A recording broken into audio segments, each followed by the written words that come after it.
Dalam sebulan badan rasa lebih ringan, bacaan gula makin turun, tekanan darah makin stabil. Setelah masuk umur 40-an, kadang tu mengganggu kehidupan saya lah, kepala pening-pening, lepas tu nak pergi klinik, tak boleh buat kerja. Lepas tu saya masa macam betul-betul terganggu lah.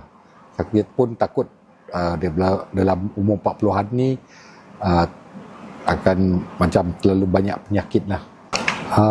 Memang ada saya pergi ke klinik selalu. Dia cakap kena makan ubat. Kalau nak makan ubat ni, doktor cakap kemungkinannya nak kena makan ubat seumur hidup. Saya tidak mahu diri saya ni dikontrol, dikawal oleh ubat. Jadi setelah saya cuba mencari alternatif lain, masa tu saya nekat cari ikhtiar lain. Saya jumpa herba 3 serangkai produk herba semula jadi untuk kawal bantu 3 serangkai ni. Dalam satu botol ada gabungan hempudu bumi, patawali, kelor, serai wangi dan tongkat ali. Semua ni herba yang dah lama digunakan dalam perubatan tradisional. Saya mula amal 2 biji setiap pagi sebelum sarapan. Mula nampak perubahan. Dalam sebulan badan rasa lebih ringan. Dan yang paling penting, saya tak bergantung sepenuhnya pada ubat klinik.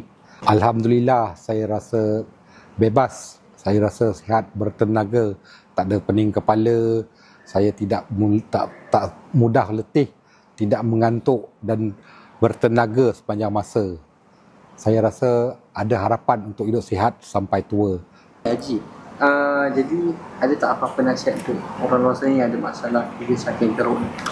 Kepada yang ada masalah 3 serangkai yang teruk ni, boleh menggunakan ubat ni. Mencuba dulu menggunakan ubat herba 3 serangkai. InsyaAllah berkesan.